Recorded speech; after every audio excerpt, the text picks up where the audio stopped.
Ayiko mi katona mi afa nu kpala fefio mi hemiva aveno TV fe nu pomo ji me kare ji ve reye de ga fora ka ba do mi ahe egbe nkeke a fe wona ovena mi egbe zigbanto enye be wodi kakpli mi le aveno TV fe nu pomo ji a tawa kunye be a jagbare sia de be ya a type aveno TV kola a share pe no view alebe no view kata le tomanya no manya du komo wa toa awodi kakpli la veno TV pe no pomo jin konye komala gbochu abeleke kominye na me kajwe nkeke ma ekhojo na mikata amroto le fa fede amoto ha me bobo crowd tika den tole gbegbe eleke komikata mi awo mi asi aton ile tijoju ma ya konya gbedo eke no amawu o mechi abaji wa mikata mika de tonge ke ame klai be so dola wone alebe fian ye kadovo ba bienye be eleke ke me ko yina we de jijeje va le wo fe afode do ple nusia nu ke e ko de to megbe ni awode de e po jijeje nyu le won na me po wa ke me kare jibe nye be mo le fian ya ke akọ wona oko zio sodi alebe choa akatoa kpo susu yeye akodezo le egbe alomia pe Ghana du come albe choma anyo na ha bleke ko mikata mi le gbedora ne atoa a chaka kpelimi na nye be ebe ado alo Aveno TV fe wona wa le 0555 716 212 0555 716 212 kola atoa ado alo mi akonu video doko wonuku o ka nyamlima be mi le gbe pa ya dem le bubulu dodo ya wo chuke keme den ke America peche medo 10 pesos na e wonuku e wonu blani doko meje ma gbolo be mi apewa mi medie mi nanu ga ke ya nenye be le pomi alo le mi apo le yin gbochu po le o fe TV eji le Aveno TV eji ya mi hiana pepe don nenye be mi be yuma do alo mi wa ke fe be medie wona wa no mi agbodo akeme kare jibe mi ma don pe mi o mi ajagbare se de be wo han fe wo ano wo me ebuluto a zigede a o jagbare se de be yo a atepa do alo yo no no ka ta mi abewo mi ama to do alo mi ana o enye jipepe pe nu bla ni pe nya be egbe a vetore keme ka tanto asi akobe o eye la lo do ameki eye le pepere do pe yo afi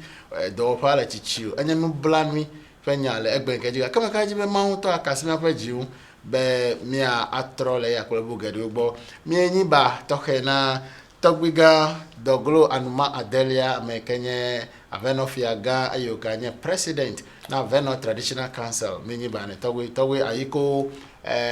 egbe pe do ayiko na owe mi o doke ka me nyanke ke ama SSN mi kata ga ke ya mo pa me no be ka polomi ba do nke pe no mi da pere mi be mi o de ka pole mi mi pa pole fia ya le egbe nke a fe wo na oji a ani pa pole evele anye bonso yao bonso ameleka ko yere kan ko vi jeri karento ele to ko ma ba do ne ele to ko be pole mi le fia be mi a he egbe nke a fe wo na venemi enye egbe zi gbanto mi je gome ata nenye be le tomanya no manya du komo waja gweresa de be akplomido le mi ape nya mejujuru ma akpera be leke Ghana egbe nkekeri nuka wenye video dugo chomene mi nenye be buna dewa mega chiji krao echome anyo nao ya efonya yao eleke ko de tunge ke ma egbe nkeke wona ban ko egbe nkeke elebe me de ma bia be leke ko de tunge ke me egbe me mo wa menu veve me to me boboere mi kane jibe za lesi ke za do kwa fofolanto aga kpolo mi atome onywere aga kedami yo akpe me kane jibe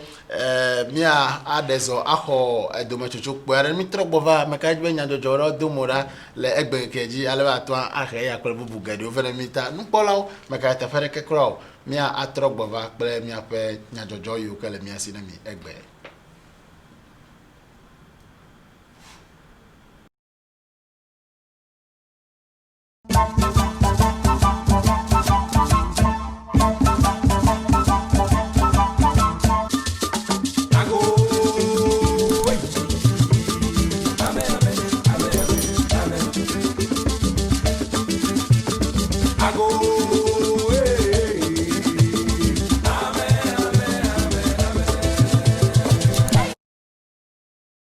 mia ayiji kple egbe nkeke ape nyajojo metoto NDC flaga chola pe kpedenwuto Professor Nana Opoku Ajiman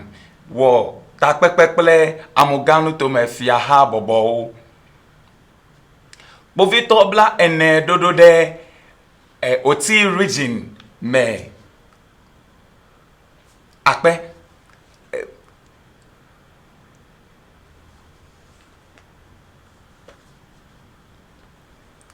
bovito bla ene pe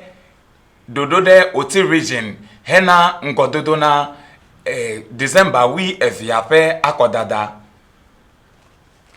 povito pe numekuku metola de fobubuna povito de nuike jole Jamestown ododo di odu akoda fela Professor Nana Opoku Ajiman wo takpekpekple amuganu to mefia habobo le efe mozozo meyide amuganu to ame efe tadoju keta wo ide nu to ame nyebe ya afunu ple fia habobo ple edumefio kata bena wada akona NDC dunya he hala be le December fe nkeke Andrea Jia jududu atwa asuye osi le efe takpekpe yama fia gan yike le fia hao fe habobo tefe a doje ple Professor Nana Opoku eye wo gbolo nebena yekwe vivirebe le Ghana do komea eva jobe dunya kekao omega de bubu adeke na dunya kekao nuike jonwa eya ewo wona eye wo dwada wo hegbolo nebena ya yekwe bena le wo NDC dunya kekafe dodonu ninyebe wa dujia elebe wa wonu sianu le nwoti fafame ofe dunya keke ofe nyagboglo yoke wa to den konabe ame ha ofe manifesto wa awo emedo eye wa afonu wa gede emena amegede wo bena le akodan keke ajia wa dako anao egbolo bena enye vevesese be le reyi ya omea akodada eva zuabe ejire keke alo chui nemachu abeleke ebla oglone ene gake melebene wa no nene ma eyata ya ye fa jime didi veve to nyebela wa adako le nwuti fafame bovito bla ene dodo de Oti region hena akodada fe ngododo bovito fe amega de globena yole bovito bla ene dogede Oti region bena wa po akodanya ogbo tadoju ni keta ole bovito bla ene ya do da nyebela wa akpopobe akodada eyiji le nwuti fafame eyike ofe nuno la funu ple fia haola egbelobena ye odo bena ye wa do pevito bla enesia oda ple susu bena wa avajira eduomedo afunu na dumevio afia nu bena wada ako le nwuti fafame be le ofe akodada ma hunya deke ple awowo adeke maide ejio bovito fe numekula kunume eye wofonu eglobena nuike jole ododo dio fe akoda fe a enye nuike enye nubla ni wuto nuike mele etefeo eye wo defo bubu na bovito bena wo fe dodo wenyebe nenyebe amadewo wole afodede dem hena bobludodo no fe akodada wa po egbobena yo le tefema eye nwutifafa yide eji gake le eyama eyike NDC dunya keka ono ofe afodede mozozo zomla o mejo ohun ti o eye nuike olebe ma jola ejode wo ple NPP dunya keka odome eji he gbolo na o he do adan na bela yo le nkudo bena nu ya togbe no eji ke yo menya tadoju ne keta tututu enu ya togbe no ji yo ke le efe nu fofo me ple ofe amega ola ede fia he gbolo bena yo due bena wona ya wa o ma yiji le junuwi via fe nkeke Andrea afe akodada omo yo wa wo lusianu akpogbo bena nwuti fafa yide eji le akodada lame esi anye egbe nkeke afe nyajojo fe nowu akpena me miaji eye mi akọ mi anofi bena wa ayide egbe nkeke ya jinami akpe nye amekeke nyala fana me nye yaw bonsu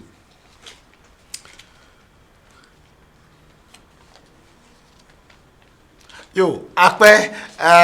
abega ya bonso ayiko ewe de. Akpe. Yo, eleke bekale jibeja yo ke ka domoda enye nyado yo ke edranyi to. Ale boje medwe mi a holili agede amuganu to we mi sebe NDC fe aflaga chola be pedo ta beleke won to de gbolena prof Nana Ajiman ewodi kakpele muganu to fe efia o fe habobo alopopopo alebe president na Volta Regional House of Chiefs kenye togbiga tepre hodoa doja na ho be ikafu gba ipochabota ni abeleke ko onye nyonu gba enya mere ke nongo na university koko do kenya public university koko do to re kale Ghana enya mere ke nongo na sukuma alo pocha botani evelia ka to ati be edenya de gbolo to le ke politics of insult ele ke ko amegede o fonu do re o za political campaign jugbe wa ko du amewa ebe ewo ipo ele Ghanaian Times me alebe enyama de ko gborobe dejifo na mo be no heru ko da ha cho ejugbe ozaza le mi afa bubulu dodo ma enyama ha ikada pe ni leta ke ton le ko ka to atiji he me ka do to enye bela ebe emeke ole afodede ya okatan wa yo dejesi abe nyonu zazere ke tafache yuwa biachosi be neja agbade se de be nu fufu yo ko gboro ofu a wato an wado enya yo ke togbe ga tepre hodo gboro le amugano to ma gba medema bia be de NDC to hera le miaun alo aba amugano to apa na nye be o le bulu dedo wa ile ti de ka pelu vire ko so wa da ko e ya ma fi aflaga choro be pe don to ka fa do Volta Regional ele ko le gbo yi e fo comme là akpe enye nubla nui utobe ne do akodare ya me akoya nya vote atolu akoya nya gake ne wo da cover wo poji dudu a o me ga nya o ne lenkude togbe gan hodo fenu po me a eglobe ye da penebe me globe Volta Regional enye yo fe habo yo ke ne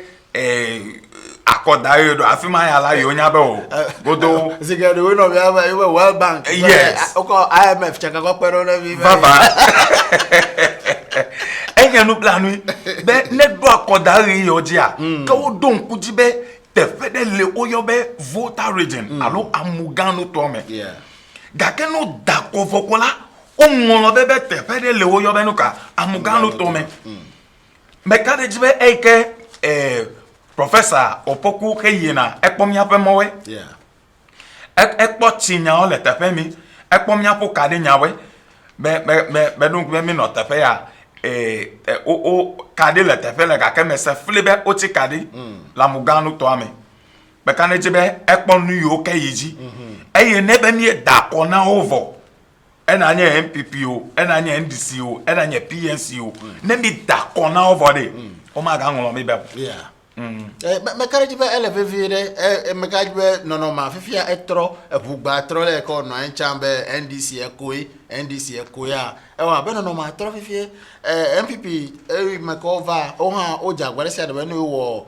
dodo yuke aton we be yu aho ekoda vote chomia be amugano to me fi albe na po statistics alo enu ledan yuke va eje kote be NDC ha wa je le gegere amugano to fi e vote ka pola ele boso eta chama bele ko no be NDC ekoya me ka je fi ebugba etro no finya de kwesa ebugba etro ye de pe ato pe ba me yuke be for more for na esogbo enu iketa asogbo anya be de o konu vire okoko ba fulumi lo abenu ka o vi akofulumi mi afa mo de me chi apoji wa nuka onye wo bo le wo fifi ele fima ike efia be MPP ya eto aba da fo de choke very ka dukolola nanado dan kwa kufu ado e ka ba cat sword e ba ka nyigba we wa do atwa hia ma ko ira ko so doa afia ho ama fe kata no zozo zirikalo e ato again ato tema ayere akoso mbo e fe ato akoso mbo agbore again nene ma alebe ebe relati de kadika me bla tonkola odomo ma pete relati bla ton relati de kadika 30 man relati nene suso wa ko dako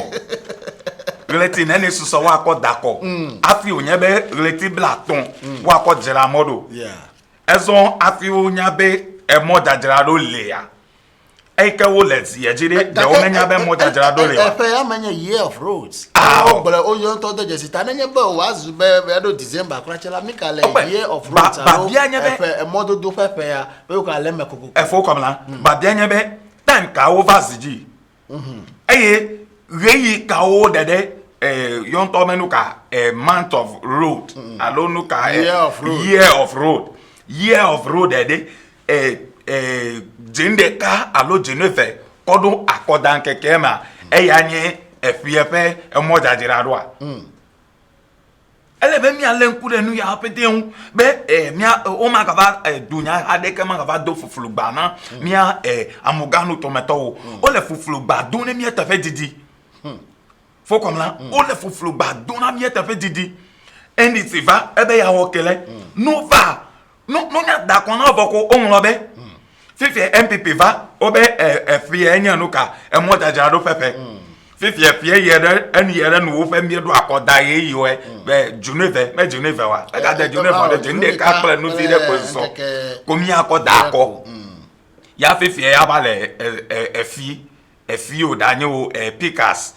ko chura anyigba be yo le anyigba ka he na mo jajado ba bia me de ma bia mi ato ategele nyito e gon be le opo do plo la onu popo me ko yede amuganu toma e ba muganu toma no ba da ategele nyi pe jime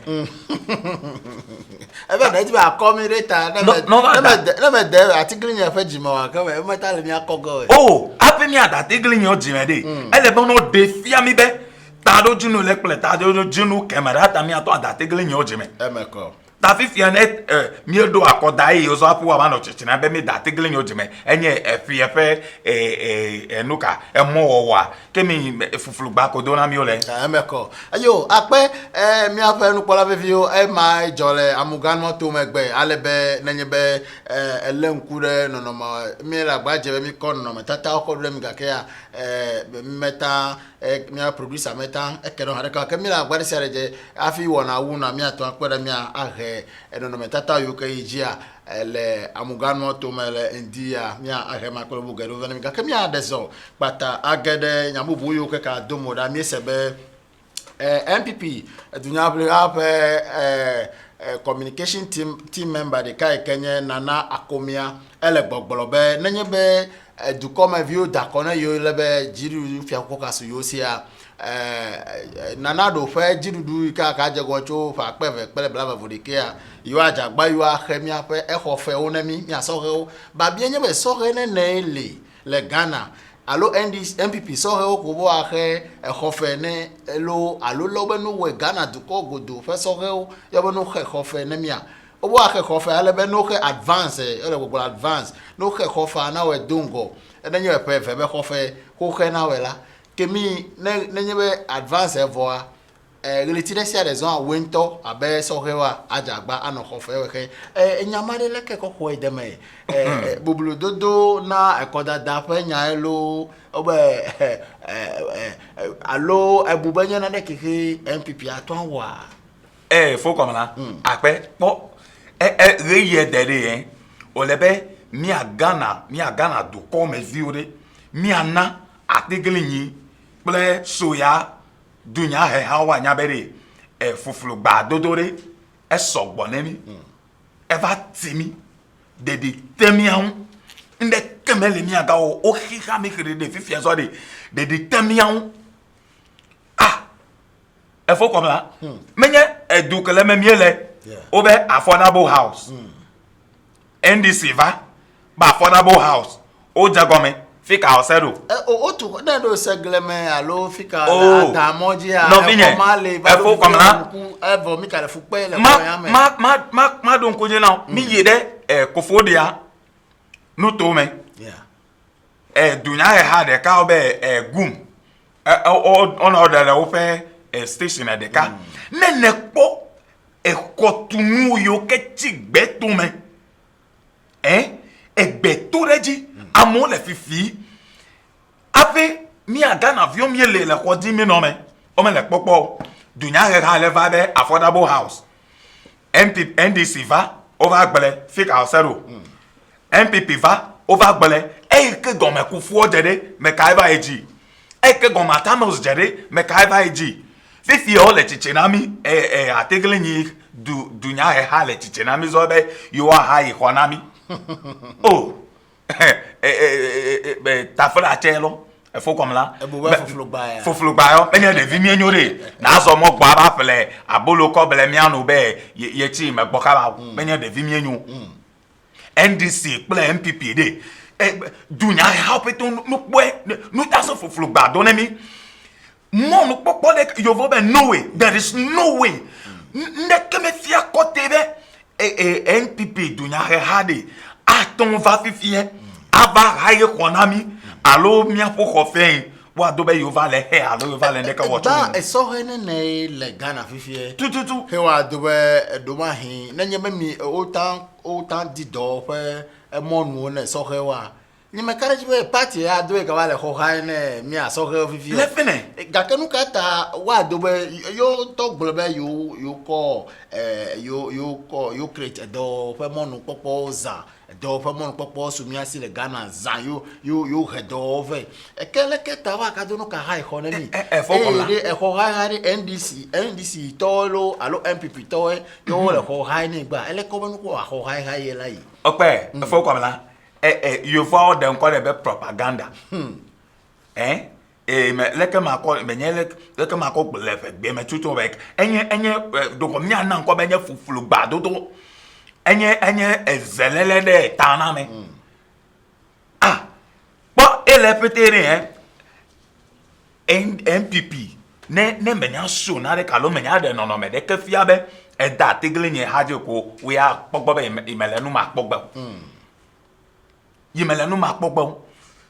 evelia ne odanye so ya habobo ya da le wo klapoche ne menya nye so ya habobo me no la kola ne me ponyo ro la me le pogbo enu mi ko le menya be it is not realistic yo fo globe ne mi le nkuro le gobubu me be COVID-19 fari me kamino a mi de jesi bobo ananu dudu amau gakea eva do tepera nu ya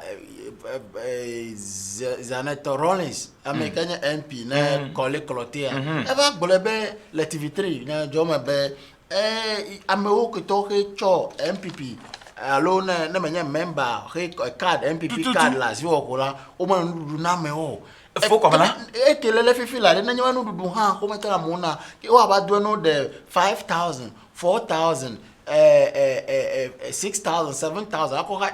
ka to gbo advance ke gbole self contained no ba no rai na mi alo single room ya ba no rai na you fe wa ka to gbo hona na nye ho fe fifi ape wa do you aka economy so ho pete kwa me kinle enu jojo ma me de comment le enwa alopo no chumbe nenye be ga wo le kokko 404 Ghana cedis alo mi choko be o le million ne ho do polola alo afeto viela le gbopolo be ya onuka ya ke fe ton fe ga ale be wo so la wa ba no jin de jinuku la we wa he ga ma ba de enye be do mele de gba to mo wa evelia tinye be mi afe affordable house ode nuka onyu ne ye de mi to apon affordable house le to gbo he diredo de homa nu wan ne ameyo kekele jururu do alo kele do kwisi don wo la ofe do ho le fe hena we wa to apon na de ahe ano homa mewa mi gbele ko ma kata de gbeto me e ko tun na le gbegbele ajoglewo alo fi afiton la ti o fi o le gapo fi ya fi zo mi vale gbogbolo na mi be yo ahe e ko fe na mi e ho amene de le Ghana e wonu bala ni Oh, mi branu ta fe me puko le ko tura e che la mode alo trazako wenu ba ha ene bia aloka enya no blanu gamie sude no tasi fufulu gbado na mi no e kenya e ko de no nye a ko no chine me nye a no nye b ko no chine be b no ka ba glo fufulu gba ya fete na mi da ko na ovo ko de wa no mi apo emeko yo mi afa no kpola be ka jibe ne mai enyajo eva emeke owo press conference chokvaya nana akomia egblebe nenyebe nana do faji dudu ika ga susi nenyebe oduji le 2021 ko ya you are high economy asohe o ba bia nyebe ko kato bo no high na mi self contained elo chamber hall elo aloka singing room e ka to bo no high doku wonu blani wonu ku hambe o meta dejesi ko yu to bo ojo no high o nenyebe ko de ka ne 7,000 alonya 70 million ga kokwo eleko ko le khane mi amene na nya youth we Ghana fifie eleko ko le fika le gama pogetri akoke ara e ho ma na mi ne nya pe dia ke wonto abaje khezon eletikukui me kare jibe le mi alen kuro ka ke ele gbo abenu pola ne ave Ghana vijiji ne nya bubu ike na je mi ga alen kuro nye DCOP Dr. Saibu Gariba le Ghana Police Service elle gbogbolobe le 2020 election alo fa pe pele blave ape ko da me le fe junu wi fe pen ka dregba police yo kata alo security personnel yo kata ka nya no polling centers ora o kata wa na awume enyama edo vitira mvie gake anyunya le kokko le gbo le ke kokko enyama yo go nyebe minyami ape CID edawa ono uniform aja no makula yo kele Ghana Police Service na povito onyo gakea edewe owe gota phone gama iko oge etame pole tama ya ko le na rasi gakea olna minya be fifila amayo keke ajele kodapa ole egbemagba enye fejunu wi vipenge ka diregba wana ume ba bienyo na medeme la umo ko va do ke ko be gota phone marasi va do be o povito enyori eleke mi aduko vi mi akoko nya ya to gbe akpe afo comme là e quoi yi edere elebe mi ape povito ya o he po mi ape dide no no gbode mi adini ade chenao ele gbogbolo na mbe la kodari yo me a povito katan wa no awo me eye le fo gbon ma be other security agencies we wo fe amu chala wa no awo me ba bien be awo ka me no la no gbo legbe evelia ne mebe ma henya tututu plola ke me do le gbogbolo na be foot soldiers o katan ha o gba wo me no gba wa ke ahowo we ke mi le didi be ma ijore me do ko galeji gba wa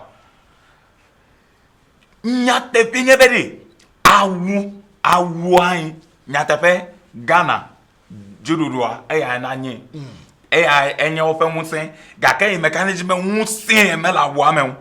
ala be mi so no vire obe no ka gapo vi ma hele kuku ongo gbede eya me nwusare ya fi ajururua amesema to no awu me abado be nya povito afo comme là elle nya mesena wa amesema to no awu me awuyibo yo amesema to agba awuyibo abado be nya povito aba wa no fiti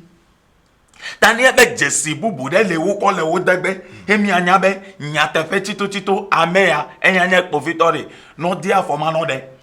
we no va gbolo na me be wo kata wa no awu me ajogle o che wa to no awu me ameyo ko ato ma fimi afa ballot paper o che wa to no awu me ava do be yo nye povito we enya ne kemele le gbogbo gba o ma ko do nko me lo ta frache ameyo ka wo doro de amuganu to me hebono ba jo amuganu to me le jinu poe ko vai mere menya wo mo lewa ga kenu ka jo le amuganu to me o me he mo na mo wa mi se be cho la flawo menye be nya akoko he me lolo ga ke cho la flawo ka ka vai la ele be na jele yo va be barrier alo mo kenu vovovovo do agbore mo jinyo bayi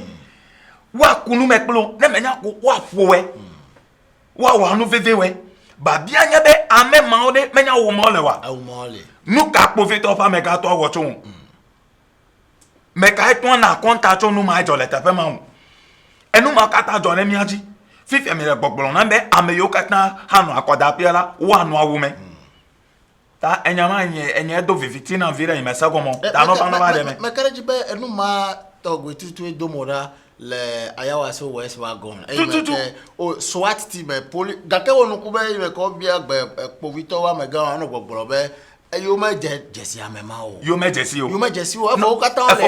o le povito pa u e fo kom la e pa kare jibe ya de nye kporo un gbanto allo nous sommes gbanto re ke mi kata mi so na be Ghana vi o ni ta awo dodo de ya me kare jibe ya nya me jesi de ke fi amese ma tan do wa yi de fuma e fo kom la ma don ku na de general na de jole Nigeria do come nkeke po e o ke bai eye Nigeria vi o kata wo la o le religi na do ko polo la benu ka ne wu afodede manu ave ma to de menyo fa povito ke o do awuna wa o be ensas won to de ko na mo o de ko na do ko be yo nya me yo ke wonu ka e pon na nu la ajame nu wo na me re ko phone va ye emo phone va ye be o ye le mu fo alo onya ba bia ye be amesa me ke e do awunyu de alo me do awunyu ro ko nye amegbegbe ya no vinya ponu ike ije meye nyesi gbanto nu maleji le constituency ma alo akoda fe ma enu bu bojo bere ko nu ko jena ma ne mi don ku nu ike jole Jamestown le tapa ma le Bokum square la jovai tana pobe enu majo o me do afode kanyi o me dedesi na de ko o wa se totore ka o ta nu ma kie gajo mana ko le pona mana fo kom la enu ma kie gajo fifi mi anto me le gbogboro be yo menya la de kecho enu ma wa lo yo menya me yo ka va wa nu ma fifi amola wo me no gbe ewo nu blami gakene nyebe Ghana du koma no le ke mi anto be Ghana de ka me ka jibe ya gbesi agbemi le bulodo be to ma fafa te fere ke me le mi asi ko Ghana du kwa mi ke ikomeli ne do Togo fifi la wa nyawe ne ire Côte d'Ivoire wa do asipo do da eyata elebe mi nya be te fere ke me ka le ne mi ko Ghana du ko e fo kom la enya nu ka jwa enu ya de ena me do nko na deji obe le nya jojo yo ka vai ma obe o rate Ghana fe risk index la ele very low aye du ko ya menye du ko me fafa eke wa ton a re ngo nya ofe ba bien be me ka we kunya me ale ko cho kunya me hunya ya o le ji amola ponu ike jole Nigeria da be ya de o le be mi o ha mi wo le Ghana enyi me kareji atofia kwa be foot soldiers yo ke do yo le training alo yo le hehe bo ba enu ma de o le be no jo a ta le be dunya ge ga ve ala no le nku de na do emeko no le nku da for de den po Victor fa megan no le nku do fa for de den be nu ike jole Nigeria ma jole mi afa Ghana anye duko ike mi ele mi asi ya me gome mi se afio jinya ha wele ete so me hevaro wolele inde edure ka mi come no se se be Ghana kaka vazo Ghana egbe ayo me karaji be mi aba povito pa me gan ke henyama ve anye DCOP Dr. Saibu Gariba enyama ke henyama kofe alebe me kajwe personnel alo povito pa udodo diria me karaji be atro America we suba o nanyo povito la u makola fia bela kodada ai fa fere tukara manu eta me karaji le me aba povito pa no ka botrova no na mi susubu buyo ke wa ko webe to me fafa ano du komenemi ya ko ato ande mi Ghana du ko ji menye be awu me no dede ya ko nya go povito gede ya o me do awu ga ke ya o nya povito babia nye ne nkeke ma do jiri na me mo o me do awu evo ko be go tarasi he va do kodapa he ya re job no la meredi wa do mele be no la me go mele uniform alo mele awu ma wa enu yo kata je ne mi lem ko ne mi ale ko te mi apopo be enya ya gbolo mi le mi ya be agede o le mi apo o le se le o pe mo ponu oji po no gayi yo va be forge no va wa gbanle alo identity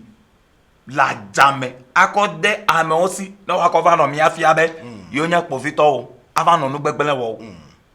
jesi debu bude nenu ai ni no dodo me na dunya ga ofete be jesi de yawa anu povito aku wo ava no ta fa jo mi an yo makara jibe enya seto ame abaka onyo mi kata mi la gbagba je mi po era be leke Ghana du comme ato afane mi ano ele vivie ko nya jojo reve ke mi se povito wa me bla ne son odo weda o le mute alo le unjobe wa do weda oti region ko dungo na December post alo ko dada fe dodo yu kele jina gbele fe jinu wi fe ka dregba o dan ko te ba wa do povito ma ora ga ke anyime no damba enu to me enyimenya se so kata region ye ka o creative la lo nya region ye ka lo ko do kwisi no fifi ya lo do kwisi a police de ka me bela ne enu ka ba no wa na do Karachi East nto a enye damba pelebe gologo ka nya regional capital a enyimenya le ke damba ko pe afi kete Karachi do wa en kwanta preto povito la bo ga ko povito me bela ne aka kodo da be never po te pa bo ya ko wana mvile fo comme là en lu gban to me di wa ma bia police alo povito fe amegambe povito do mele oti region wa oh ma bia lo me fo comme là povito o mele oti region wa povito o mele kete Karachi wa povito o mele Kwame Nkrumah wa doa reinforce ta onyebe wa to ka ko pe don fo comme là ala panye ya bo me kunya ya me eye me klan no to me po be de o le gbogboro na be no ka tiji o yo wododo don dodo ka wodo le gbe fe nya jojo me o gboro da o ti region police o be yo wododo don mi wododo don ya mi ka le police o koge chole egen akova pore mi aji le woti le Karachi monova onuka de o fia be povito mele mi omnya siwa povito ma tode do mele yo va be competent do make de tutu alo make je tutu awo dollar ta nyebe wa this is LPT le mi afia bela foot soldiers yo ko o be yo jira do yo polo fa ko de mi aje lo gbalegbe pa LPT ato de fia bela ategle ni do anya he hade o po be na le jojogbe o fe susu pete kwenye ma bela soya dunya heha alo NDC dunya heha o le hunya de hegbe kofe nembe mi lenku de nu ya metututu eya ta owo le won to fe soldiers wa lo fe povito kuga ko fa po de tepe ma ai ma to le fima ya de menye Ghana te ole wa menye Ghana povi to fe keke ko fe yo ho hehele wa nu ka ta be yo ma ton wodo ta onye be wa ku povito to le again akova po de efima pe yakado ko wonu kuna be enje no blanu oti region bo wa ya over ko povito me blane kemi Ashanti region Kumasi ke o de jesi no be flash point te you call hot point te pe to ko be nu gbegbelan tale ji ile a Kumasi Ashanti region ya yin ameke po te pe gba to yo we so fimi ya nu gbegbelan wo fo esu boli ko o sutaro gake o mena police ha chuchu na ya ata ire fimi a o me de ya gbolo gake oti region bo ke menye hunya mere de kese chu oti region wa muti fafa ya bo ya nye ameyo ko gbole povito ame blan ile lechichi na o fo comme la be le gbogbo ko te be de mia dunya he ha ile ke le di ejire o fa susu le wona o dokume bela hunya de ayiji no si o me hia povito de ka o povito le mi ase le fima no zamia fe povito ne mi nya ba ko eke dagbe mi le gbe de muti fafa le me anukore toto le me nu jojo wo wale me ga ke ne ma me ijo ko la no nya be yo nto la vudo yo wo la avu chule dere avu noji yeah bejene nejo Kumasi le fima Kofodu ale Central region le Bronga Hafo Bono East efima to kata ha de egen efeleke Jamestown Henry ale jojo le de Bofito ya me ye fima Bofito bla no me ye na akoda fe ya okata wa no ka efia be oti region ko le be wa do Bofito bla ne roda ta do jenu kata wo le ododa o fe do le te fe mari no kata wo ye na e ka je babia wenye ma mi kata mi abia beri Bofito bla ne do de oti region dongo na ekodada apa mi la susu kata o lo do da ejebe no wa gbugbo atrofa efo komla efo nu ike yiji va ya he jokrere va denu afolawu Bofito dada refima iketa plenu tomame gologiome eho pletowe o lo soja ava po refimia enu ma ke ko gadi bi agado tara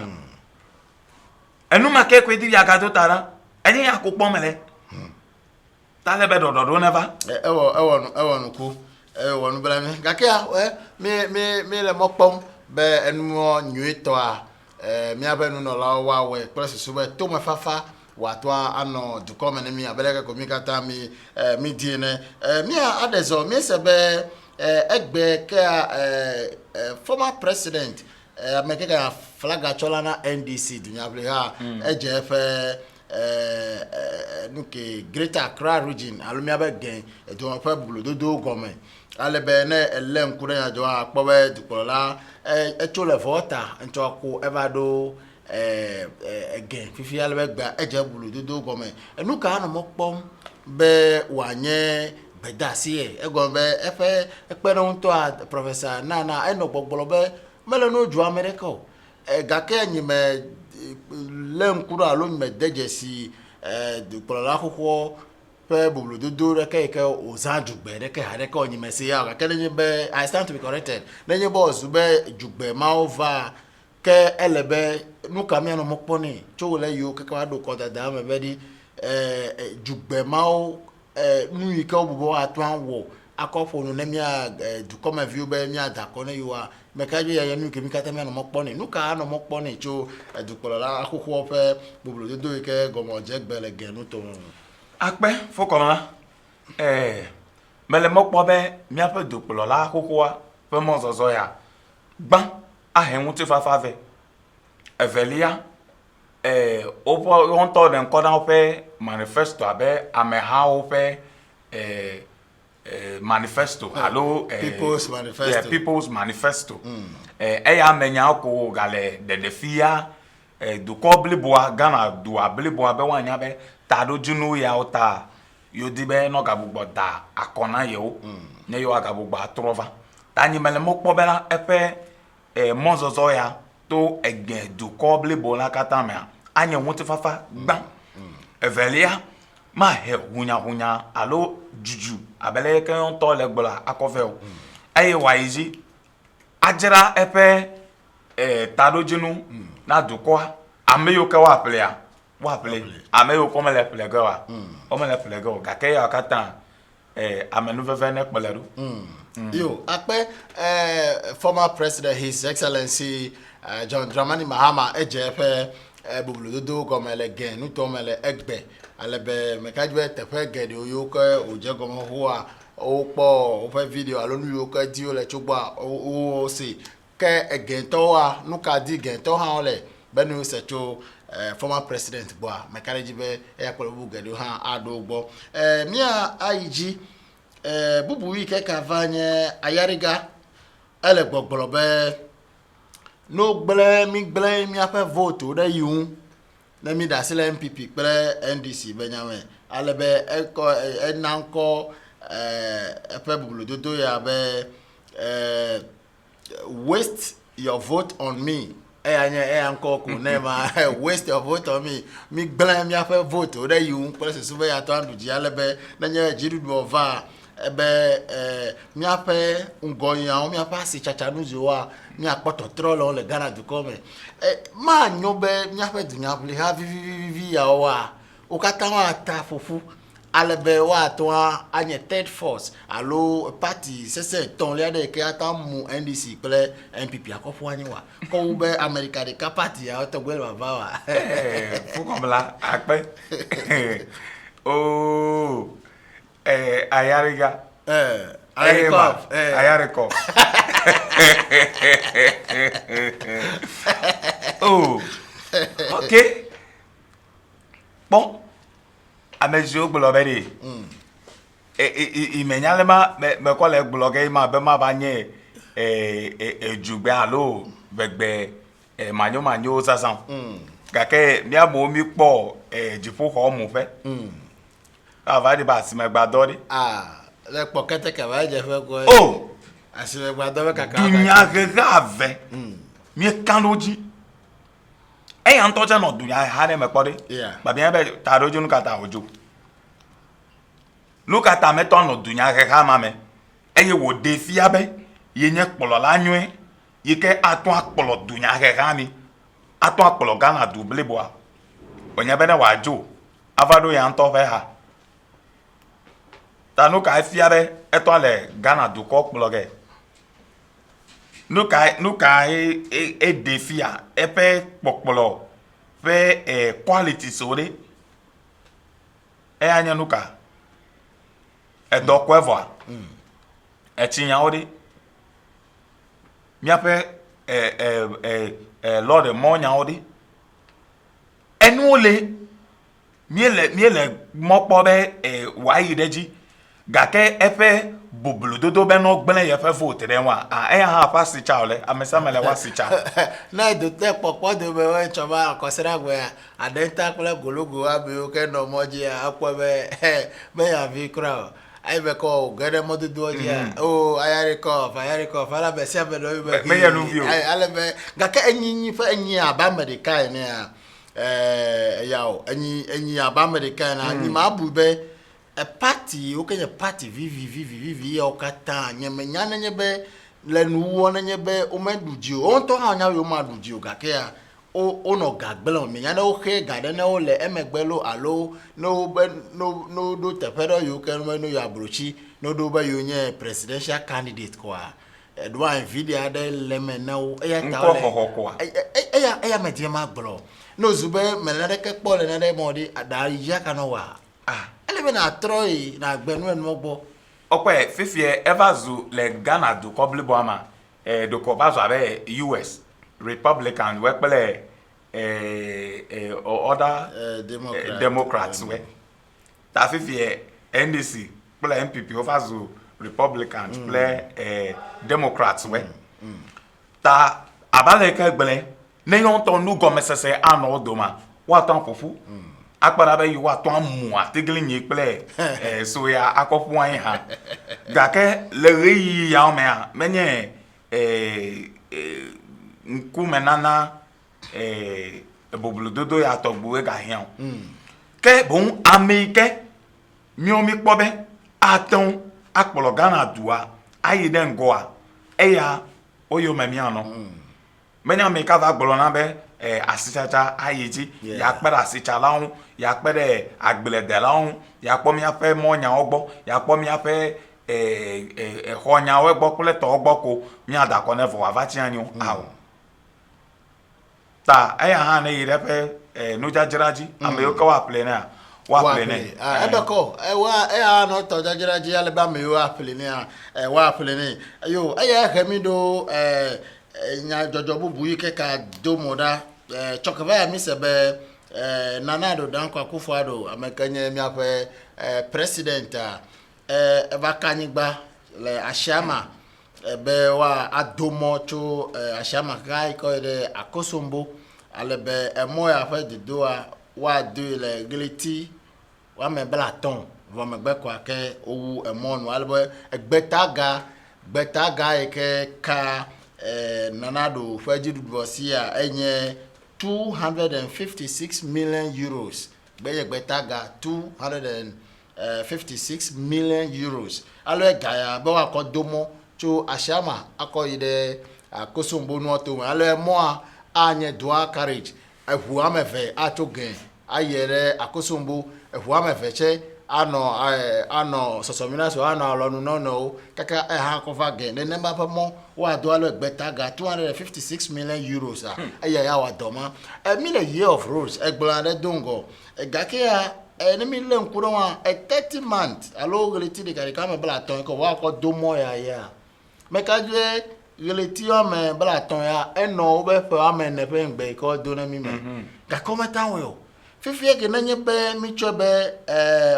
omuzinao na MPP le December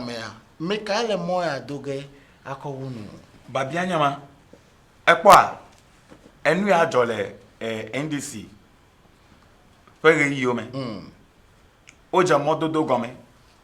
nde ka mi aga na to me di ma reserve that comment oh e ka ma gbola na voyota ma reserve that comment mi pa NDC tova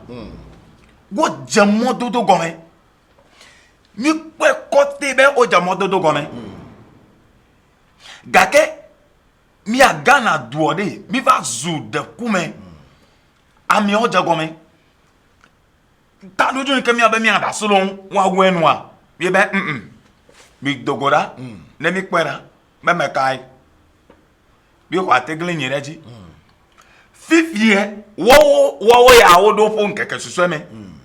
lanu kwareme NDC pege yoma wo jamo dodo gome apo yere o fo yi susweme wo jamo dodo gome wo jamo dodo gome kaka fifie mi o mi eso jenu de ka bele ko sera de ka alo no vire ko wa dako e mi va je fi ko point gba be yo la nu ka wa yo le monde do gome jege relati blaton oh chenya gbolo na mi yo le Ghana duode fika mi afa nku le leke mi le nu pon leke mi le nu calculate akonta kana mi le be wole leson hedo akodare ya wa ava koso fi point alors ava copy ka soin be yo le monde gbe ala pa yo ta farache nenyebe o muzi le MPP dunya hata e ga fetere ka to contractor sola makava zo abe ta farache lo missing excavator so wa makava zo nenema wa mekawe legbo gbogbo responsible nenyebe ta farache over muzi lo tere e modo ore aga yijia alo achi akpojia dubai amere agbolobe governance is a continuous process ta nanyebe abeleke ko NDC fere me over wo dodo de tema motorway runabout unwo afi omozine for president alo NDC a MPP vava over owu mon vivla over you nya make do efo komla pourquoi interchange NDC be you je gomen ga keke ozubo omozine wa MPP va ebe you we efo komla efi mako yalo mi afa vote mo yare mi afa mo gato me mo yare ba bien ma mechi akpoji wa ope enu mi kele fu de nenyebe do pololade alo ehoble hade he duji alo he muzila of yete he vazi ejire wo gbina o fe do o danan o me ka va yere ji o wo gbina ne danan pe tusu be yo han yo va je nu ke je yo hun kome no je gome kiride ka wo kele vire dame o je o to kiride ko wo kele vire dame fifia ekele okata chian gbekodora mile bene ma o ve no ga eji afa no me ga eji wa eyo ke ava no je nunya nenu yo ke hele fude he o gbele de na de no va eji no honko ga kene ebe wa va je do ya gome fifie ko vo wa do no ge la do ko mozilo ta wa ga va chi anya ke menye reyi lenye nkeke nyueto alo reyi nyueto wa do be yo le nu agome je reyi son lo so meto we o na o monu popo gere o be relati blaton mi ele fe nene be me eferika ple ejifo mi wa yeah alo ferika ple ejifo mi ri yere peve mi ami wa 36 months me awa ton so peve pele no mi 24 la e anye peve o me ko le me sana ma fo comme là ta fe gbogbo e hale o me ton won areke o mi yere no fe ya mi be yo le no ka oge no ta si ni able e gamade amera agbon na le te prebe lu ten shie la ke mi kaneti be ma anye mi o no je go me kwa ma una fa onu ake ma ya la fofulu gba ko debe ga do na mi aga na to ape me kareji be ya nyanya de ke domora 256 million euros manye gbeta gavio gaga alebe obo akodo dua carriage mo ike soso mi na so ehua mefe achogen ayere akosombo efe acho akosombo agbo alebe dotore ke ma a defuna no le moju nene ma oba you adumoy alebe nanye bo ka wakan gba last minute ri ma melefe mo anyin gba kaka be you wale do enya ma jole pon akanta ma so chokeva yi meke duplola pelefe amoyi le fuma e ba la gba ka be ba na to municipal polyclinic now alebe dufia be yo ya tia bre bulo be ya tia bre yo se ya esi ara ngba kaka ya ki e wo no dufia chi chologbo chola dupolo la pelefe unti mo kata gbo beri egbesi agbe ya ko yo se re yo gbo ba wa kan gba ale pepa ji gake ya yo mele no popo yo pe nku e fo comme là efi amade ebube ele no focha botane a ele bono focha botane ele bono wasi abotana fia gama eye fia bubo che wasu no nu leme wasu na for dedema ne yebe wa do re susu to afi mi aba no pikas akofu anyi gba be yo va hotoge alo yo va modoga alo yo va no bubo ge enya ka gbolo na mile mi apo re gbogbo ma ton mi no zieji de no kata o me to fa we ele bunu fuasi abota na fiama epe edo ye de ne mi aga na to o me to afun anyi we ta fra ja fo comme là ni mele nu pour de dunya he hade ke nu mele nu pour NDC alo MPP nu mele nu popo de fia abe Ghana du me vie ene abe du me vie jiji nu to ene good citizen eye nu ikele gbegbele ikele veve se donam de e ade fia mele nenyebe wo don nu izon ape mi afano kelo wa fufulu gba dona mi ole fufulu gba dona mi ole lekejo o keke fwe jilu nene ko tu ko ma gbogbo be mene ko le mesena ma contract akai gbo ko ma jino gbe yika ton tu ko ma le jinde kame non tu le jinde kame de material kasan gbogbo be material le fait quality alo fait c'est alo fait nyonyo de aleko le ta de fufulu gba la dodo na me de fo comme là esugbo na mi aga na viwe mi aga na vio mi lenku de ya hone mi adafoma egolombizo doko ba ja be nkule na mi ga ka mi mele nu po o mele nu po babi anye be alo mele nu sron abe Ghana to no mi mele nu sron abe duja africano va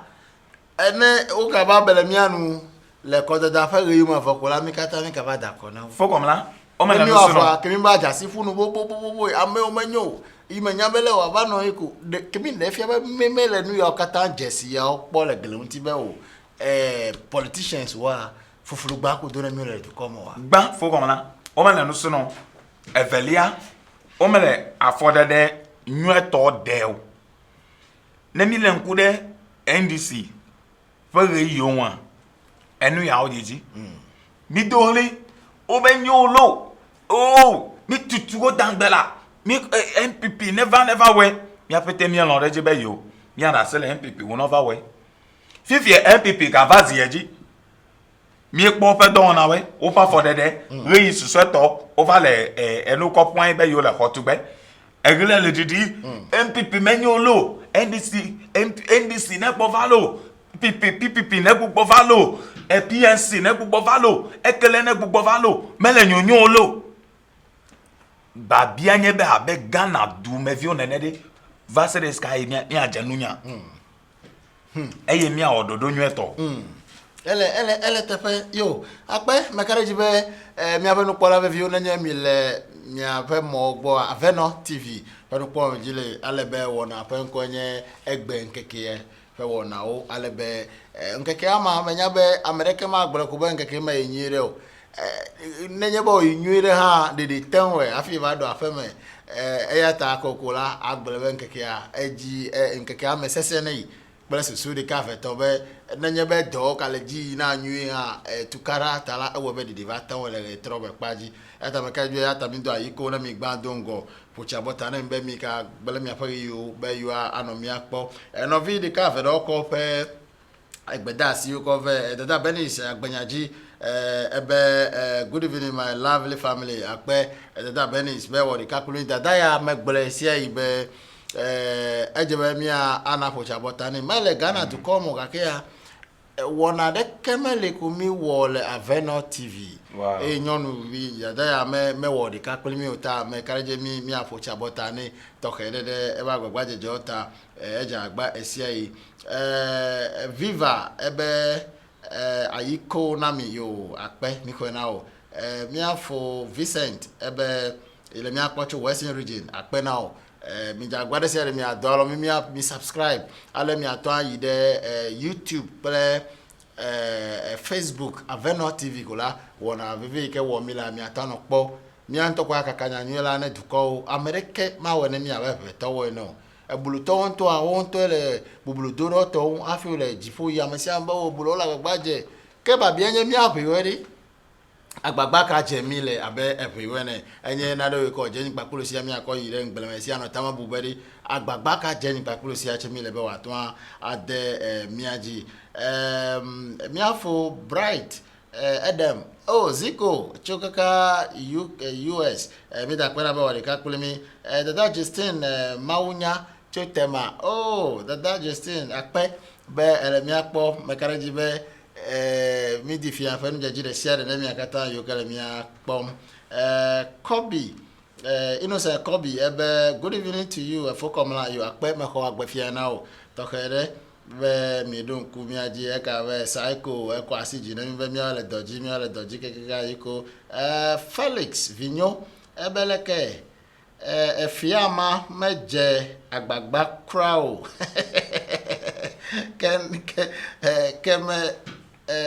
ke ne NPP du dzi ɖe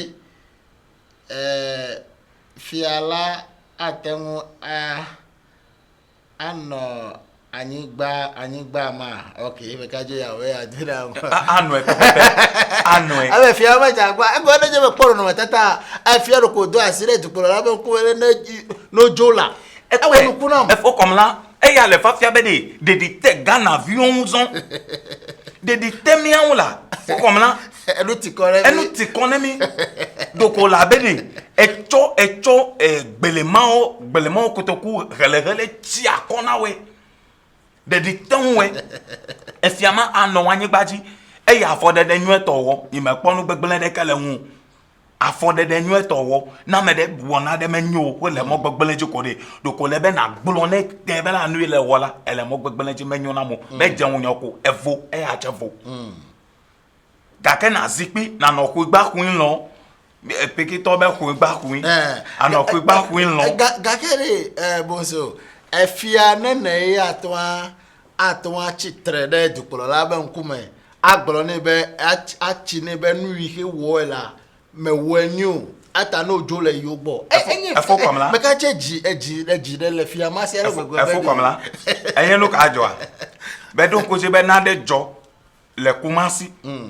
ale be le nyadzɔdzɔ ma ɔsɛ tutu kɔ fone yɔ dukplɔla be ye ne game le nenye be meva do hele nyawo me wa enu bubu adzɔ bia se be metso ha ameka dzi be etso tadi okpe dunya ke dukplɔ efia yo ke he wo do ko be yo nya yo do ke tɔ di la we yo nya me nkume nu wɔ la o de yo ko ma tɔ ado afɔ ke o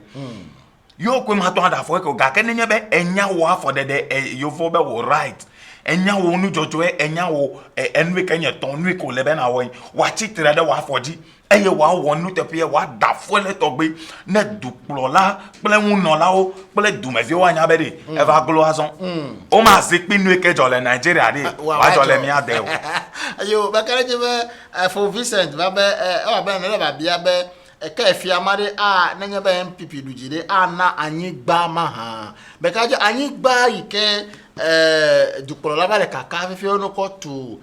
polyclinic municipal polyclinic there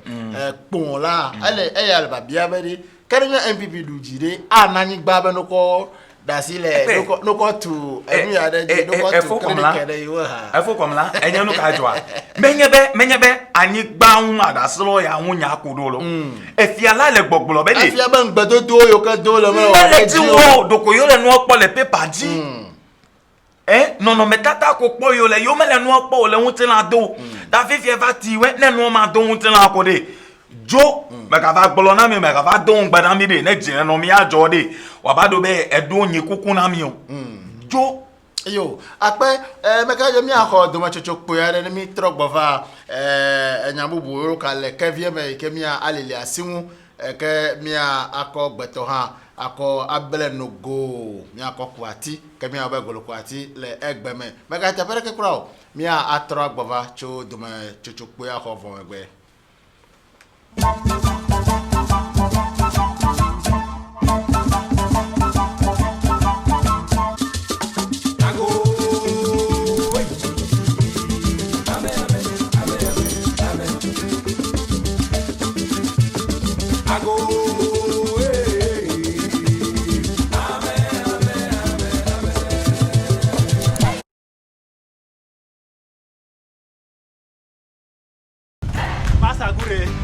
Gure. Lakini achima kwa munyala. Oh, masa mana kuku mere jingo le filling station. Ba masa mi asi ma ba ko. Na ma ko ko kara yeto. Lakini ma kwa mtu anisa kwa mtu. Nyama kwa mtu ma ko chaka na mia. Plan mama mi okata. Dana bi ajamia ba cheke kwa transport company limited. Masa jingo ya ko ba jamia lana. Ayi ma ko ma fi le ka ko ko ko to kume. Ko ba domo lana. Ka nyanyo ko to me nyagro ma ko ba domo lana. Ela ba mi moje gere ni na ma yene to ban banta yeme. Na la follow ma be se ko bring the key. To sasa ma. Oh. Master, I beg you. If I give you the key, hungry go catch me fast, I begin for out. I beg you. I beg you.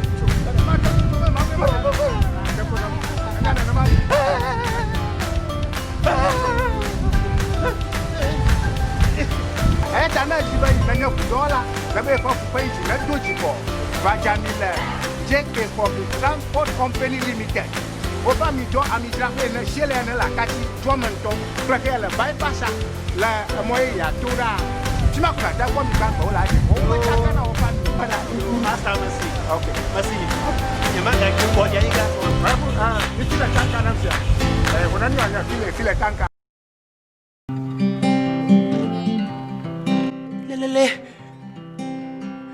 Avivia della Signe, Tibe Magina Veno TV. Avivia della Signe, Tibe Magina Veno TV. Agonami, nkonyenye Sera Music, mekpona Aveno TV, hesiayi. Yeah. Oh. Well done, yaga, well done, yo. Woman, no say thing, just a turn up, pop-em.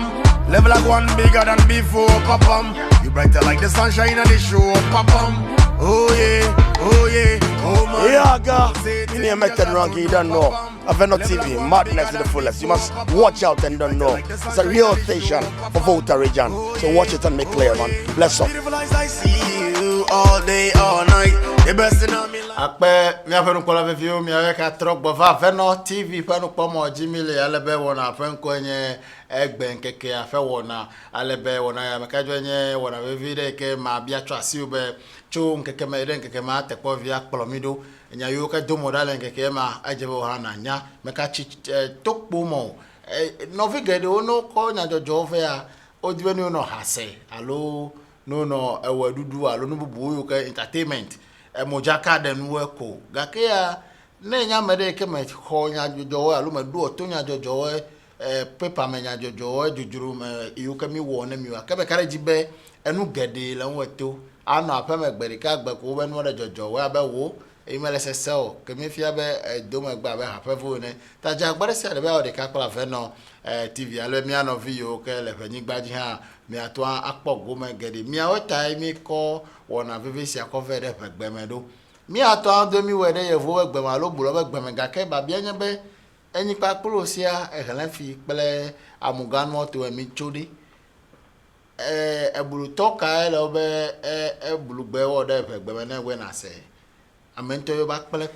ko eta Veno TV a mawo na wa yire kwesi sube wona veve ke bi ko ve sia mi fe wona ka ta o le gbe me e nu son ko la Veno TV mi le eta egbe chakareke me chakami o mi anto mi a degbe o son ko za mi le a Veno TV ja gwale sia de be o ha pa lo do me gbele be kapoje sia enye 0555716212 atwando alomi 0555716212 kola nu vi kele wa siwa do de momo na ba maji alebe mia akonko adakpe na abia ma soja be wa atuchi na o efi ke poko ba ju ya bubu aka vare te pena zigbozi ala fadika ya apeto ya o bon so nanye be mia de so pata atureji a mi se be echokeva ya dupolola his excellency Nana Addo Dankwa Akufo-Addo ever carve ever travel le pon power station mi se be jidegbe won kele mi asi kenye akosombo kania eye de mara tete na mi o emi pon keke vi over yin to be chikpolo kava amobe my Mahama pay mobe Mahama has visited us. Every Mahama got down at Chijokola over Mahama. Like I want to go back. No, you're Chijo. Akufo-Addo has visited us. We hear me. All of the gone there. I love talk about this. Okay, back power station. Akanami pa gbogbo you ka kokpede akoso moton be wa tan de mejo le be feri kadi ka me blaton ya nye un 5 ke ata no wa wodo hafi akua alo ape un seji adidi apoto 30 years guarantee ya ona de ekpo power station ya hun eleke pocho me karaji be to ma je npele ko yun akpe yo we wado nenye bele me va ya la akpe na we yo we wado eso enye nu ko le be mi akpe bo owe ele ya owe gon be mi ape ejo yan o le do komo la va zo agba vire ko wo chokana bi vire ko da fole kaji ka de vare mi ba glota o wo ya o ja agba o we wado ka ke de ko ma ba nye be o na yi gbogbo akomi asebe echo kuki de gavan alonu gbogbo de gajo e ko gbolo na mi be fe bla ton kore mi de ku na nya fe bla ton ne mi afite ne mi pe be won luka enye fe bla ton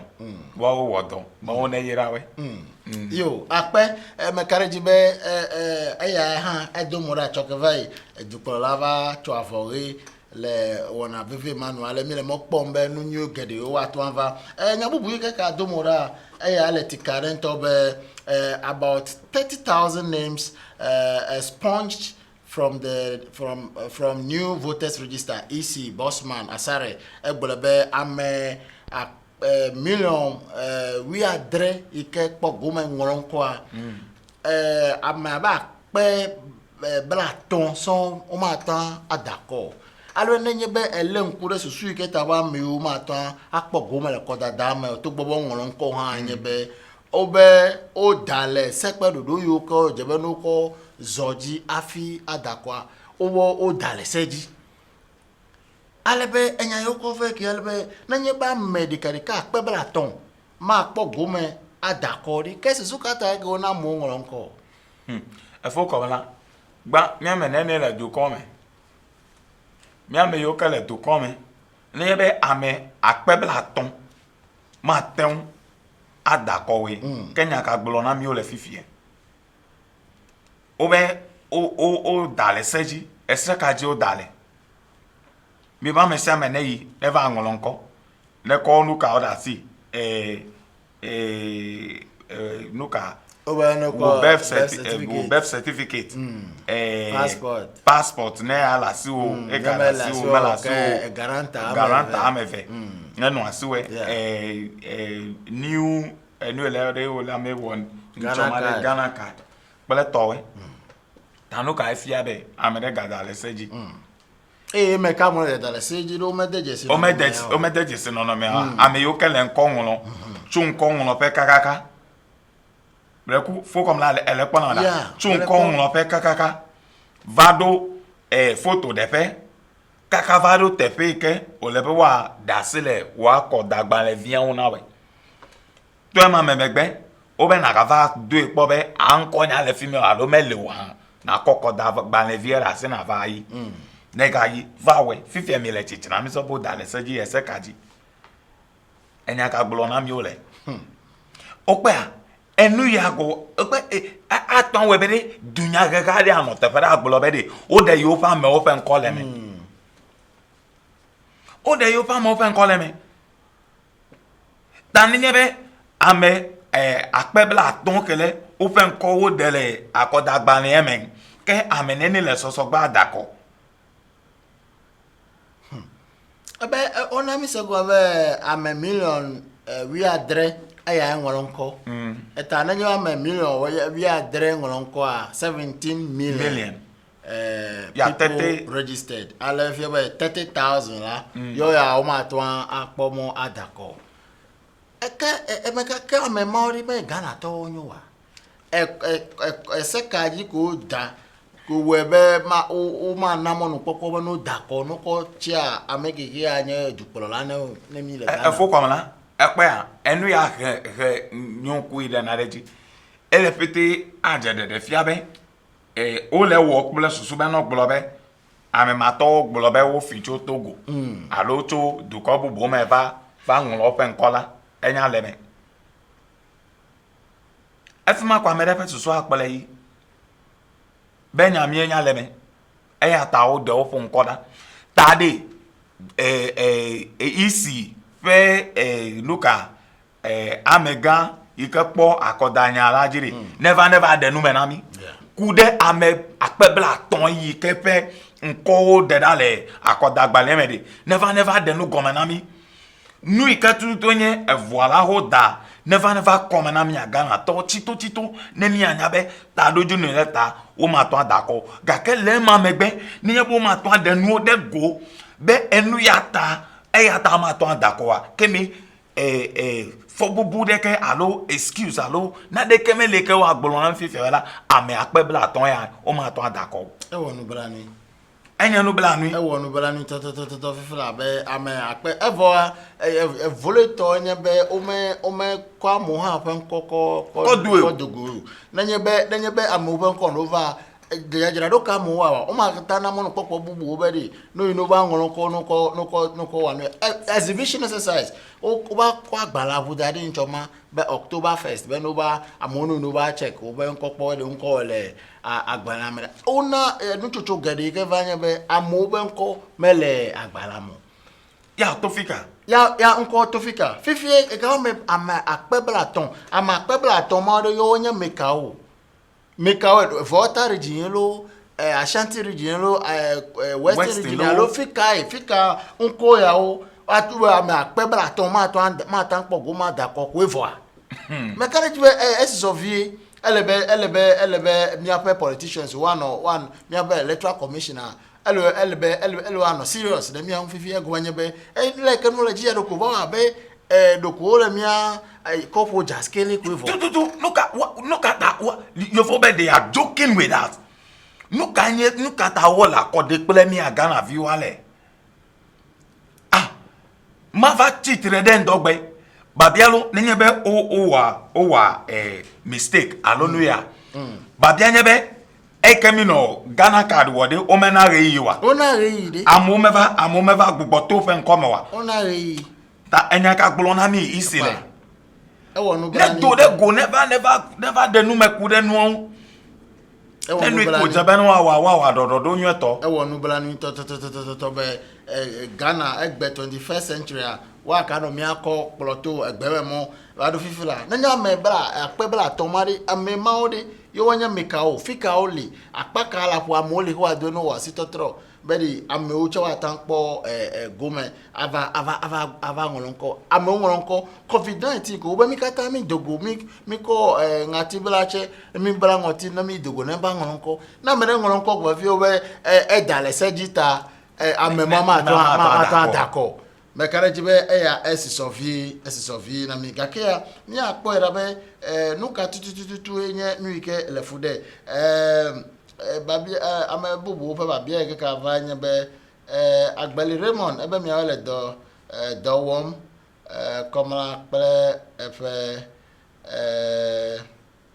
do hatio yo akpe mi da pe na be o na efucha bota na mi le tefa efoto Agbeli Raymond Felix Jascola ele gbogbolo be me kadeji be nya metale mo po titu nya Felix vinyoka va be saji wo nyo nto okay Felix Keka EC explains the reason already. Reason can explain. Egbere ka nya do. Dr. Bosman Sarere nya gbolo. O imeke MFA eba interview joy news eba interview. Yo odanya ready to fu. Ta egbebe nya onyomenye be EC ba explain ya hoho. Menye enya hoho ekeva yi ekecho akodala ope nya nya ye. Enya ye onyofa fi am 30,000. Wọ́n máa pọ̀ gómẹ̀ la kọ́ dáadáa mẹ́. Ẹ̀fọ́nyẹ. Mẹ́yẹn aspirant ó fẹ́ nya yẹnyẹ. Ẹ̀fọ́nyẹ Felix mẹ́rẹ̀ kúkú gbogbo ìyẹn náà wá check. Mẹ́yẹn ìsì mẹ́kájọ́ ìsì explain yẹn kẹlẹ́ hàrẹ́ kọ́ ẹgbẹ́ bẹ́yẹn ẹ̀yà 12 o'clock bẹ́yẹn kí gbolo náà mọ́lẹ̀. Ta mẹ́yẹn bẹ́ẹ̀ dùnmọ́ hin ìsì explain yẹn hóhó. No explain yẹn lẹ́kọ̀ọ́ explain yẹn na pẹ́rẹ́ mi àwọn nàkọ́ ẹ̀dọ́ dábẹ́ lẹ́kọ̀ọ́ explain yẹn kẹ̀kẹ́ mi àtúmọ̀ àtútù ẹ̀dọ́ mi àfẹnú kpọ́lá wà nyà bẹ́ẹ̀ enu yo isi gbolo enye ya mekare jibe enu yo katava egbe benya jojo so mi le heavenemi nu yo ke jole nkeke ma o we nu yo ke heavenemi mi le egbe ba paji ya na mi atureji ya Ashanti hini otumfo osetitu the second ele gbolo na CPP topa flag achola Ivor Green Street be neja agbare se rebe wa de agbegbogbo CPP dunyabule Kenya Kwame Nkrumah pe party ya no wa ja agbare se rebe wa gba de agbegbogbo mebe wa to asute babia ke bia alokoko ke fu na Ivor Green Street Kenya flag achola na CPP dunyabule ha otunfo la no kanye taroche akwa fokomla evaluate dedi otunfo amechio ekpo Kwame Nkrumah fe do okpo mattress gbe eye afododo yo ke wo de dan hena do kopo tutudo a be kan je be enya luchun ne mi le nkure Kwame Nkrumah fe jidudu hu a enye dukpolo la de ke tadojinu alo echomenu popo na Ghana duko a LSI afi overthrow megbe le mi agbo pata ta otunfo a elepo be CPP dunyagega eyakwe agato agbogbo ahe Kwame Nkrumah fe no popo alo fe dodo akove gaganagbe na Ghana duko fete na po pele susube wa ton azode esema jogome enya nu ke mi ngolobe nyatefe mi ngolobe afodede gede yo ke Kwame Nkrumah hede daddy efe factory gede yo ke otura yin hala mi gbelon daran ado ti egbe to me production factory we gede yo abe dia fe sukli factory we pineapple factory ma to ko tu no gede ole ko owo daddy la mi gbelon kata de egbe to me o me kale so so lejo o me le o revive omele na de ke wo chuemu ta ekpo bela dunya he haya kwe aten ade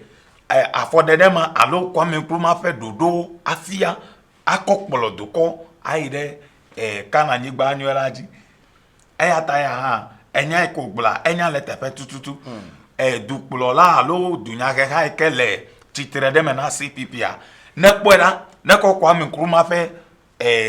manifesto yoka wonlo daria neko edue na wa gbolo wa adobobele na Ghana doko ame yoka wa play yo akpe mekare be nyatefe mekajo susu de tai otunfo ano kokoma fo na aflaga chola na CPP be wa jagbo agbo adagbe gbogbo CPP o CPP a eleke o nye party gbanto alomia fe dupolo la gbanto fe party a mekaji be o dejesi be o le dididi cho ma ibado fifi a CPP makata ola yin bava mekale doku tenu abele ko je no ano tenu yo ta mekaji ya na be o le adauma do na obe elemeno jagbare se ade wa gbogbo adagbe gbogbo no ye party me pe susu be do ma hingo gbe popo yo ke le osia wa to ande de go nele nkure nwa reyi make afeto dunya kala kino ngona wa chande aha ya ke onya dora lo do me eva form PPP kwa Dr. Papa Kwesiendo onya jolo me ko na pobela dunya he ha eva nyigba openya hehe alo ofe bubludo alo ofe dukwe bibile ba wa ga yingwa eva chimegbe aha ta afokodo afota na ole beto bobo Papa Kwesiendo mega le ogon ha no jagbagba na wa vlin ade dodo ode gon ekema wa yingo mekere jibe emi afo Felix egugbo va be eya no gbogbo be isia ede nyama me alo explain nu takoba me 30,000 mama ma to anpo goma ele gbogbo be gbanto abe under age evelia ebe same witness for more than 10 people anya nu yoke ogboro na yevu gbe ko zale fuma anya be infractions and say no be infractions are obe breach of rules ta enye be seo ko do be melba mere ki ho fawieni ava nwon ko ka me ba nwon ko a efia be edaleseji ezeme na mradi ta anu ma ohun ya isi o le nkuri afele gbogboro be ame akpebela to ma o ma tan pogo me fo komla ma bialu afi wa je akodada alo akodada pe gba le fi ohun lo mede ese ka o koda nai age limit alo efe kai o gboro be ame ato akọ o me de fi eje kakava efe wi adewa o de fi eje kakava fe wi adele tanya ka gbolo na mi ole tu ona menya bela nenyebe amede akoda gbanle kuku amele si o alo Ghana ka de mele si wa to adamegbe na ame abe amewo tai efiabela ma to adamegbe na amewa mewo yeah tanu kata wa no gbogbolo na mfie be amu damegbe na amewo obe wu amewo efia be nenye mekawele fumalo okele nenye be eyire registration center he ba kpo be amekeva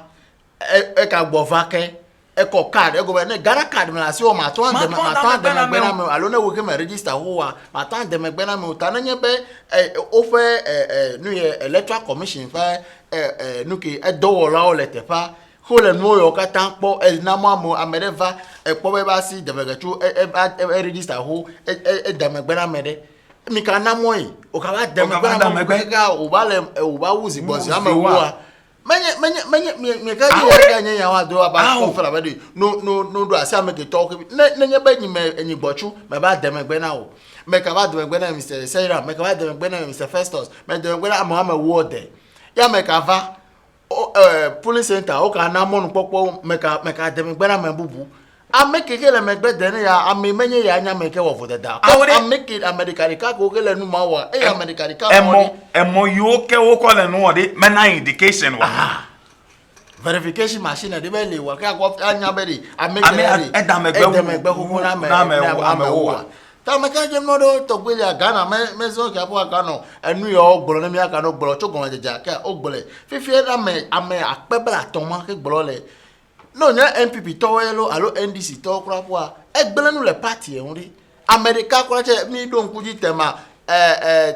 MP3 unchu de Titus Glover America de come ton ya ko wini ya ko po jijoje azu MP ta MP3 yo ni e pe da ta ele jojo ta ame pebla ton le atan gbele nu le party de on be di o be jidudu o ma tan duji o ne me ganye NDC alo MPP o ha maybe akoda ha blibo abe PPP CPP wo ha fa merele mede maybe amema atun adako na to fa akoda dama akoje rudu fifi ele gbogbo na mbela amema wala o de opun ko le me alo ma to adako ri Kenya ka gbolo na wele yo ala no guava funny one kefa gbenyebe we are coming to share your husbands with you if you are swag nigga ale eko ya baba lo eko bibla eko te shi ko demegbe ni bele bibla mala bibla gborobe reyi de gbo ale nu nkeke ojila nyonu ama dre alo ama wo ati unchuri ka ya dobe no na ato ebe nko do e ko mala gbo chuku na no yun be o sronye eke evo nko nya de na no yun ko alebe enyama ya ko justify enya ko gborobe yo bona yo nyonu yo he sromela yo sira yo bo aba ama esroto ta nyonu yo ke ta fache kemi de sro ko bele na nchu onyu de wa nyonu bubu yo kama de sro hare ko yo bona ele ke pocho do no me ya hu fu ko mala epa ele kata le mi afia be nu nkeke do ele mi afia be nu nkeke do ne mi le nku de no ma bo me no gbogbolo na evi okula kwa nyo be di ne o menye wowola etron subo kata le gegere bibla amegbe enya ya wa bibla anya gbelelo enya jegome ejejojo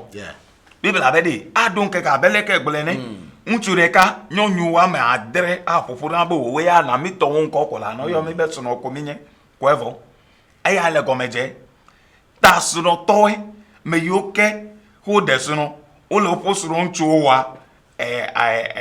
ozu gbodomegbo kono nya be efuwo iwe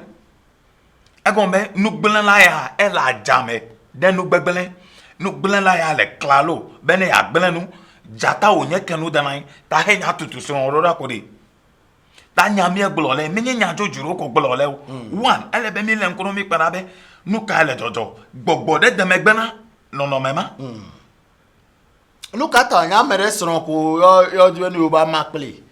unchu de ke de sron dane awena fame kemi unchu gbogbo unchu ke to ke le ko me de sron ha de ko na ke efia so asnega atu agbolo na mbe eyi yesono ma ejivinade ya lon be amebobo never make ya de kan menye be no gbo afifi apasese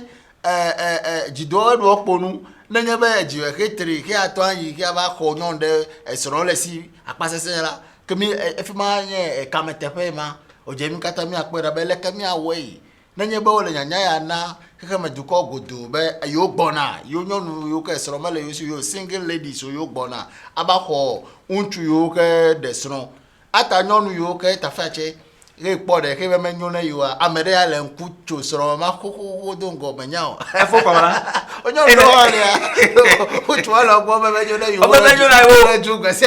gbese agbe ne na ga cho be men na ho ne wale obenu kata me wale o be ya ka be to ka e gbese agbe wo ro ju e poko jo sronda epo ko si sronda pa mi vi sronda eple na jonu ne eple na sika ko wala ne e wo kemera ne ba bianyere ele tefema ele kpoa ele enya ya dode enya enoka wochon Christian Council le councilors yo kata le du ko mere enya ka gbolochon wole o pa fodo junure ekpa mistake gede vanare echona counselor so bo ome counseling ma ona alo nufa fia ke te ho kplona esono to na nebe mi len ko do ane menye ode esono gbegbe ano Jesus pelekele ta ke efia so azne ga hele gbogblo be yo gbona de no lebe na personal we yo amemi to de sona no lebe na personal we yo ameyo ke girlfriend lo si boyfriend lo si no lebe na pa hian vi we yo ke ko me po de ko de no li afodan be ejo kele bibire ma va lo fe girl Aba secure your husband. Jagware si arebe esoro wa to ale da rebe abere ko aba ko la si wo yo ele be fi kenya ko afota kenya no asi desito anye expect more jobs factories in Akufo-Addo's next term enye de ke nana akomia ka bloke ko pere ime ko be you are high economy you are advanced ne so he wo pitia e ka globe no mi ka pomone edo monu vovo pour le factory do fa o tutu pour to he kala ya wa vale next time me ka jibe ya maka ji ko mi ka afo ko bana one district one dam o ma kpana reketu 1 million whatever one constituency or whatever o ma kpon reketu luka pele bubu ayo ke wo don gbana mi chon gere one district one factory o ma kpona reke cho nya po lord mo je ko ezo dam cho jasika cover kokwe lolobi cover kokwe cover peve cover peki peve ko ide ho o pete ozo dam aya ko po mi le tanyele chinami o le ri enye melekti ni meledi ka dekeji del ka keme pe be funfulu gba ko do ne mi aga na to le fe de ka wa menne o metun wa na de ke tout concrete na mi abiewe mi ele popo be nu ya o wa na mi okode mi o mekaneji bo ton agale ndeke wa na mi gbe o eso nu nya be de e fe du kore e ya ile gana rasi ma gbele pele jiblibo nene ide kumasi ebiewe tu o le fi maza Rigine de kemele ke ma yi e ke ma dogo biewe tari menye waba gbolo alo aba adengane na me ko evo enye ma mi di reality mi di mi akponu abele jojo enu anyele fili gadochi ya tututu yo abale ke pofia ke di bi ape afema ba pe onene be ma ga jo sigbo ayo ape mi abonu pola be vio be karaji be ye vo be tete fefe la nu cho nu sia nu ike ko goma jejele ni anu wu no ni albe gbeto ha egben keke pe wona ya mi he venemi to kede egbe blada albe cho kura ndia agbondi wona o ano to pome pelmi kricha mi aka no mi ape mo ogbo la Veno TV atwa yi de Facebook na type Aveno TV kwa ahu alo de YouTube ya klobu gede o na ba ho no makokoro cho Aveno TV fe do faun edi apede mi adolo mi asika chale edi mi obulu dodo na yi abeleke ko Hogli Transport Company Limited to de gbede mi na o tere mi awun Chaka pẹ̀lú mi lẹ̀ 0555-716-212 0555-716-212 kò la mi a fi àfọ̀dúpọ̀ o kẹ́kọ̀ọ́ azọ ẹbẹ̀ wọ́n hàn fẹ́ bùbùlù dúdú mi àná kàkà náà tó kẹ́kẹ́ bá dùkọ́ kátà wà pọ̀ o anyanu yìí kẹfà sí chayla fẹ́ fi bẹ́ pẹ̀lú gẹ̀dẹ̀ o àtọ̀ àná mi àgbọ̀dọ̀ rẹ̀ fẹ́ kọ́kọ́ nù òfin asẹ́ pẹ́ mi àpẹ́ dọ̀ pọ̀ kátà fẹ́ fi rẹ̀ Aveno TV minami awe ne wanyo nko nya komala gbochu emi pa pele yao bonsu mi awe he egben keke ape wona covenemi nenye be mi ka pomi wa ekemi bia be mi kata mi do agbe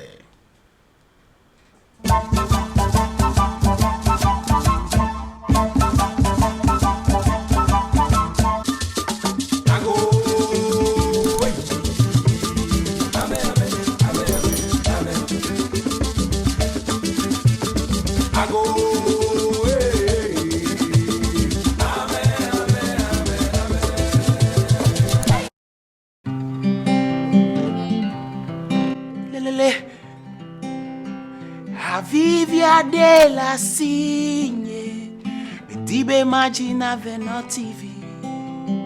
Avivia de la Signe, Medibe Magina Veno TV.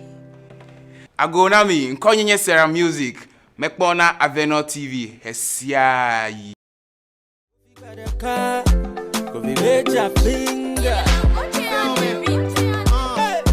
Salom to 1, 2. Marakamalio. Sewa. Abakuma china yana mo tamanya konga makrude. Obliwe jijima kwa bomba manyanu sila obatongo. Otodoji Oto doji fiane to. Batomanya manovio. Ahamena. Bonyana ba. I don't know my name Jafinga Gong Man, aka Kofi Badeka. TV life here Aveno TV. You come there. Marakuku blue the channel. I think I skip it. It's all about music, entertainment. Me ogata jojoma for nimbaji ye blomo le no. Tamara kuku no none of man no come share. Sewa. Bonyana ba. Bonyana. Yo, started rapping with some dark groups of companies. The dogs, the core, the real bad families. Baby, you know the strategy, different shit for enemies. We ain't never giving peace instead of shit. Yo, bend over the place off, man, they can't stop. All I'm doing, I'll be cluster. Hey, anytime we show up with the gang cup, they gonna say I be master. Yo, bro, now, bana, mareke, mega trail, tanoshi, let the pogbo. Nous se we nyama mi de domane mi lo ami vegile na go togbo. Best for the hood representing Aveno TV. Agbenudi Vivi Seseson na jibe ase Vivi kwa. Let's station keep it locked. Blena made na made hana blena made. Aveno TV. Nyonto mi atoe Vivi Seseson. Ago medo ago nami. Gana tuko medo ago nami. Evao medo ago nami. Nkonyenye fosenyo kupata babo fifiento echo oba branku egbe oba komlanku amada globe menye choko ipo komla zozo fi ba yiwa amada globe menye choko ipo abla ozo fi ba yiwa eya akata de echo mi abe de kema choleme le mi abe la mesen ya ogbo chichi a globe agbekadi legbe a amento ehene eya dami he la mesen ya o ba Aveno TV. Medema bia obe dolele kalefu dem now. E dogliba kalefu dem now menyao. Endi bia nyan yo kata na kpo Aveno TV. Ela bena fie mi akonu to do vonle. E do abe diabetes, simi yo na be sukli do, alo be BP, blood pressure, ni yo na be busobodo, ple bubuao. Endi bia say yo kata na kpo Aveno TV. Le ga aton basere ga ademe akpenami.